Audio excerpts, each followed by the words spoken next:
Propel Fitness Water. With Gatorade electrolytes, zero sugar, and vitamins, Propel hydrates better than water to help you get the most out of your workout and get back to your best self.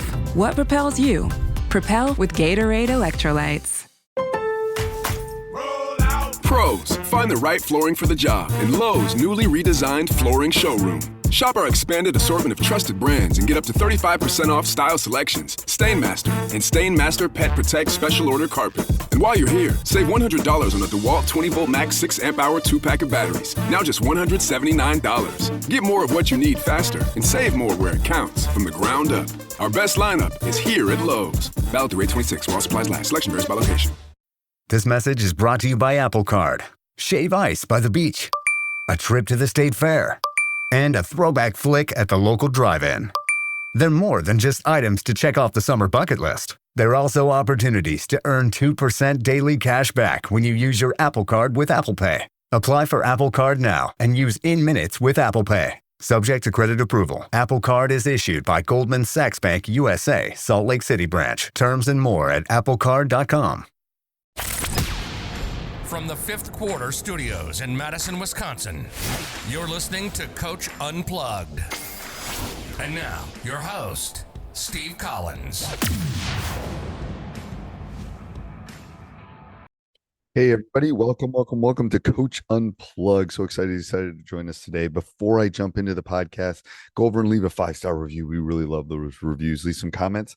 I read all of them, and we would really appreciate that. But before we get started, I definitely want to give a big shout out to our two sponsors. First of all, Dr. Dish, the #1 shooting machine on the market, bar none.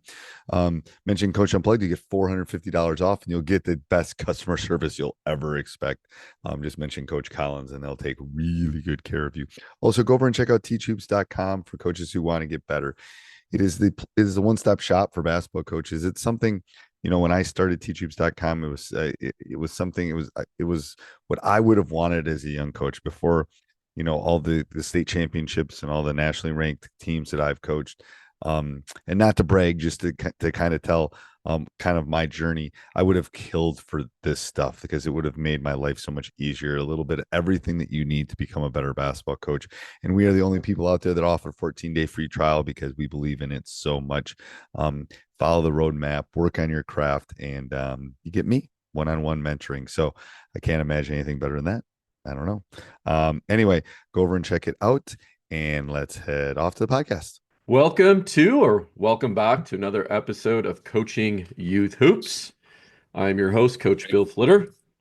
Today we are joined by veteran and I guess a guest of the show, two-time guest of the show, Coach Powers. He's the boys coach over at Acalanes High School in the Bay Area. Coach, welcome. How are you? I'm doing great. Anytime I have a chance to talk basketball is a good time of the day. So I'm very excited to be here. Honored to be on your show. Coach, you started coaching 30 years ago, and you've been teaching for 29. Did you learn a few things along there? Or I'm trying to. I'm still learning. And right? I think if hopefully anybody that's listening to this will be able to take that with them, that just don't stop learning. There's so much that we don't know. That we could all probably fill a big arena and just be open to that. But yes, I have learned some things along the way. Well, we're definitely going to dive into those. And one of the things we want, we got together again because I just wanted to get an update from you. And, it's always great to have a veteran coach on the show to teach us young guys, so we don't make the same mistakes, right? That's why we're here. But I wanted to dive into this idea of the mentorship in basketball that you brought up to me, because I think it's really important. And, if you think about like a typical high school basketball player, they may have multiple influences, we'll call them, right? Parents, their high school coach, or even their grade school coach. And then the third one is, any AAU program they're on. That's a lot of voices in a young person's head. And, hopefully they're aligned, but I am sure, as you know, and you've experienced, they're not always aligned. And the question is, how can we, as that young person's growing mind, help him develop with all the different Yeah, well, voices? I You think, know, yeah, well, I can appreciate you bringing that up because I just had a conversation with a player last week and I made that very statement. I know you have a lot of people that you're listening to. hmm As the high school coach, I am not the sole, contributor to his improvement. He's hearing from a lot of different people. So I think um, I think as much as like for the high school coach hmm to align themselves with the AAU coach, and for the AAU coach that's listening, I think it's important that they try to reach out to the high school coaches that their players are feeding into, because it doesn't do the athlete much good if he's getting a lot of different ideas. That doesn't mean they have to be completely the same, but I think just developing that relationship with the AAU coach as a high school coach, or the AAU coach developing some type of relationship with the high school coach, really is helpful. Yeah, and And I again, think this is also communicating with parents. yes, absolutely. This is an ecosystem, and I've been in situations where, you know, the girls that I train in my area, they're going to go on to typically, two different high schools for the most part, maybe three. Okay. One of them being yours. And, then we got Campo and Miramani. And there's, of course, a few outliers from there. But, I always make it a habit of reaching out to the coaches, right? Just to say, hey, you have these X number of players. Here's their strengths. What do you want me to work on? Right? They're coming into your program. What's Yes. your philosophy? What's your teaching? Because as an AAU coach, I don't have, and maybe I'm not putting myself on a pedestal, but I don't care because I approach it differently, right? I'm thinking about the child. What's best for the child, right? Is coming up. And I want to teach them the basics. As I always tell my kids, I don't, yes, we have a set offense, but it incorporates so much that it doesn't matter what you play in high school because you're going to use these tools that I'm teaching you and whatever offense your coach wants you to run. So I think it's just important as an ecosystem we work together versus keeping this thing in silos or even, I've gotten snubbed by some high school. I've been a high school coach, right? I've been a high school coach at some of the best programs in the Bay Area too. And it's like, oh, you're just a fill in the blanks, right? That's the Yeah, attitude that right. I get, which is, that's not the way it should be. No, and I think that the idea, and certainly you can't coach if you have 10 girls, they go to three different high schools. You're not going to be able to, Yeah, help everyone specifically, but correct. it Yeah. is a different deal for you because as an AAU coach, you really are, working just solely for the kid. Like you made that point, like you don't really care. Like you're just trying to help develop the player that you have. And it's different for a high school coach because a high school coach is working for his or her program. So that even just in uh, at the baseline level, an AAU coach and a high school coach have, um, they're working for different groups. Like you, as a high school coach, you are Right. working for and wanting to help each individual player, but you're also trying to build the high school's program. Yep. Whereas a AAU coach, it's a little bit different where, you have a closer relationship with each of the individuals. Um, and so I think just putting that on the table and realizing that there are differences, and the more this, I think, adds to the communication, that it just helps. Ultimately, it helps the player Yeah. because the worst case situations are when the high school coach and the AAU coach are just so far apart, or the AAU Yeah. coach comes and watch the kids play in high school and what's going on, and this coach doesn't know that, and and maybe somebody feels good when they say that in the moment, But really, who is getting hurt is the player that's caught in between, because they're trying to do right for their AAU coach. They're trying to do right for their high school coach. Yeah. And the closer the relationship you have between the high school and the AAU coach, you cut a lot of that stuff out, which is really only an ego. That's only an ego thing, that why coaches might even come into a gym and say something like that. Yeah. So as we want our players to put their ego aside, coaches, we have to do the same thing. And my ego my ego certainly allows me to have my players play for other coaches. I think it's a good thing that they're playing for other coaches. I respect the coaches that they're playing for, and I do take time to try to build relationships with those people. Right. And yeah, at the end of the day, we are trying to help make the most healthy, functional situation for the athletes that are in our programs, whether it be Yeah. AAU or whether it be high school. Yeah, no, that's absolutely right. We got to put the focus on the players, right? Not on ourselves.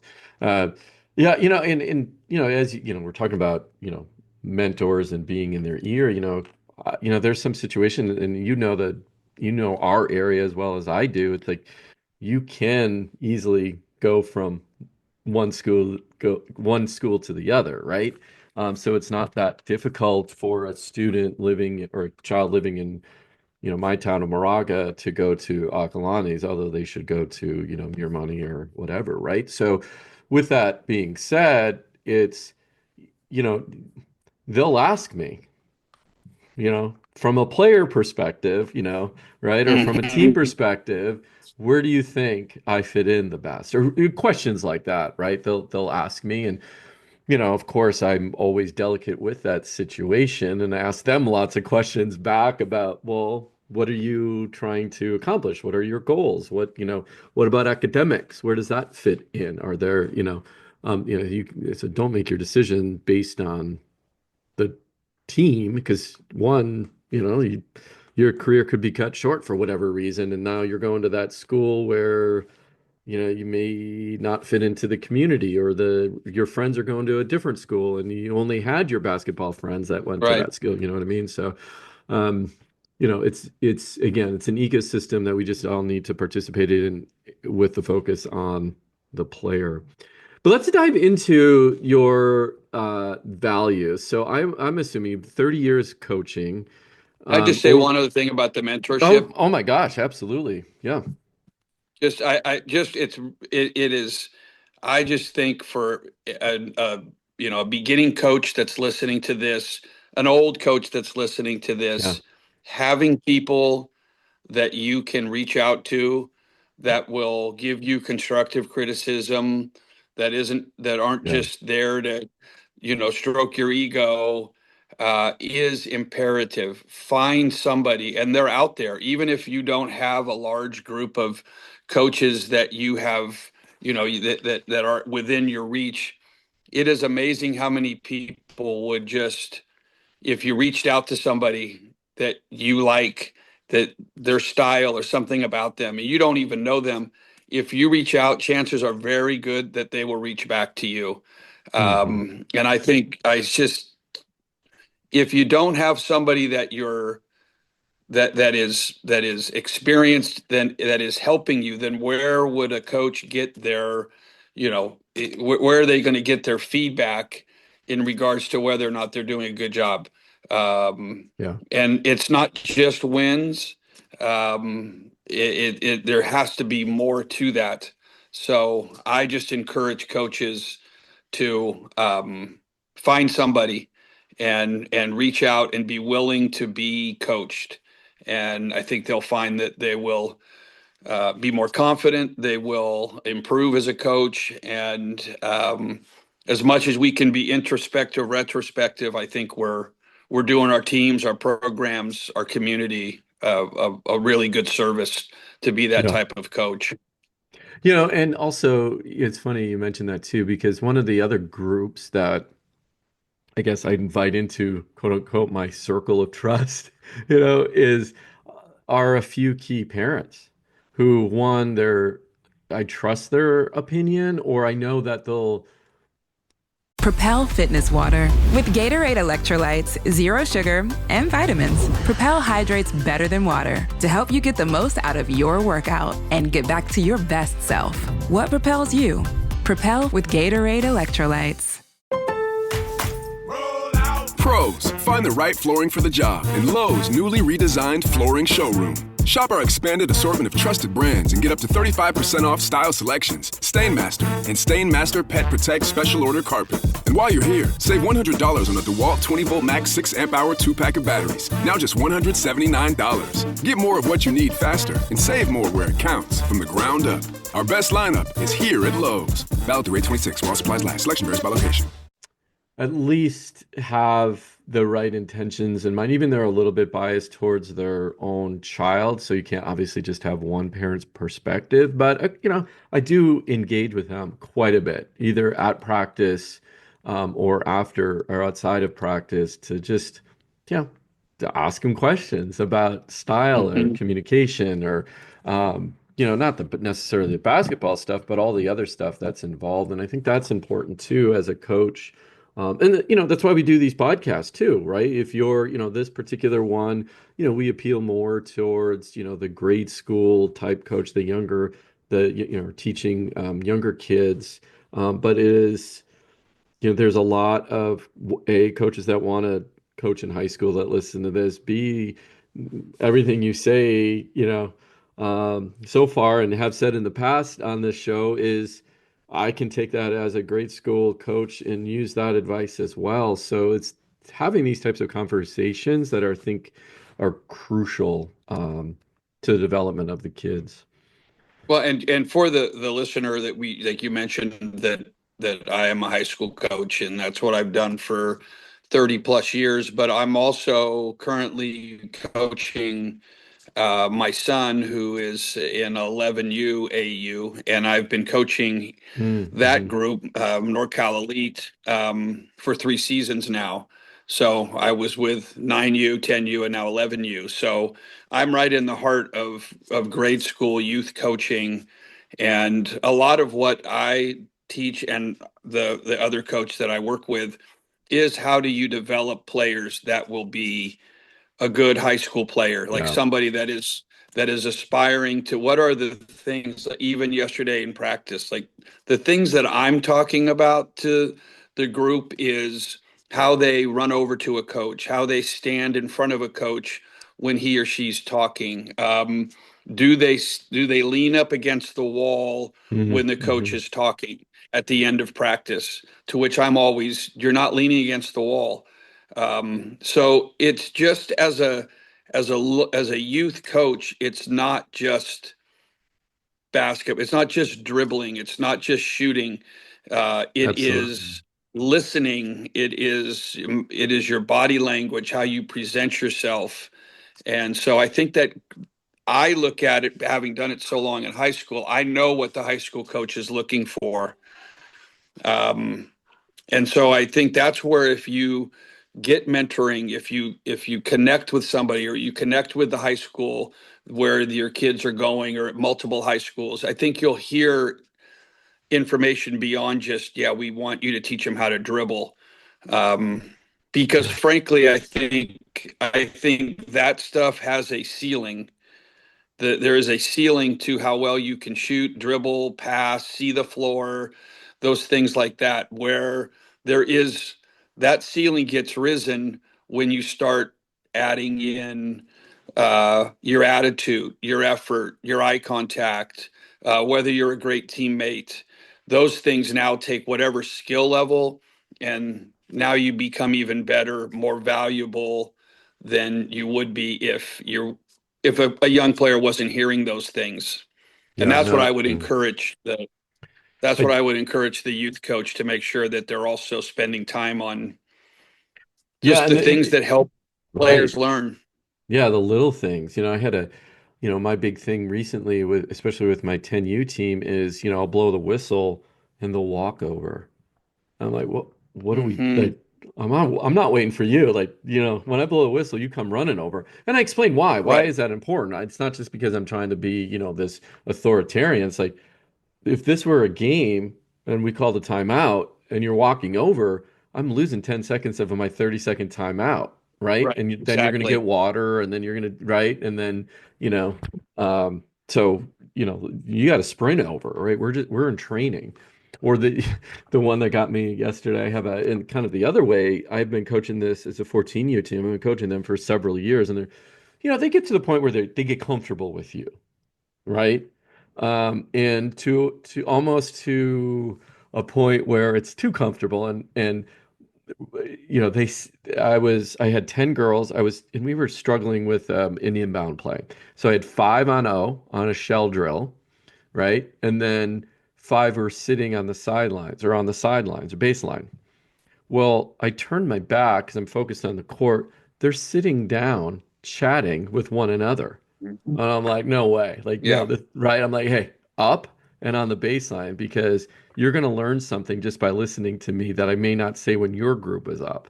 Right. So little things like that you have to Well, teach them. well,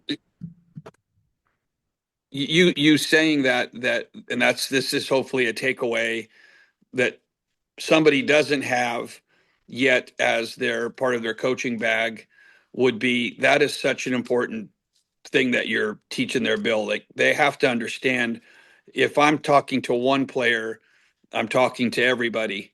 Yeah. And that needs to be reinforced, because if it's not reinforced, then, that whole idea, whatever you do regularly, and then it just becomes a habit. So Right. then if they're Yeah. standing on the sideline Yeah.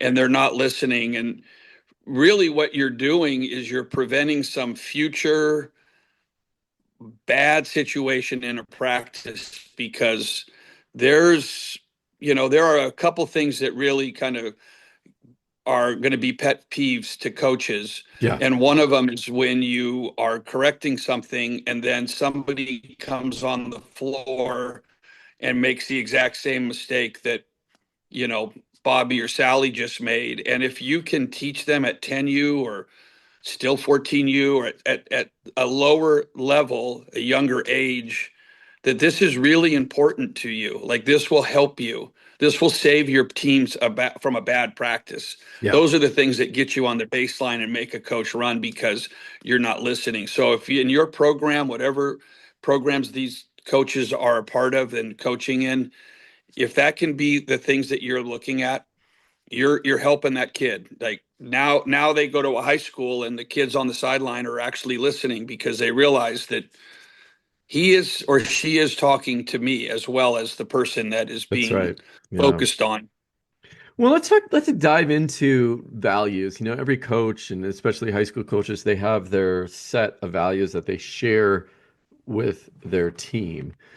And I'd love to understand over the years too. So when you first started coaching as a young coach and up to today, how have those values changed, if they have, or there's still, is there still a core value that you're carrying with you for 30 years?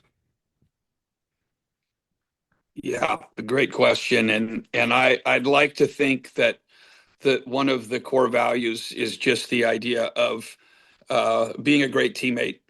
That is something, and that's on all of it was something in my earliest days, and today it's basically on every scouting report. At the end of the report, it will be a great teammate, and make tonight a great experience for your teammate. And it's just the beauty of the game when people are connected together is, it's what makes basketball such a beautiful sport. So that is one of the core values that we have, is just working hard at being a great. Hey everybody, I hope you enjoyed the podcast. Make sure you subscribe and like no matter where you listen, Apple, Spotify. We love those 5-star reviews. Make sure you also go over and check out teachhoops.com for coaches who want to get better.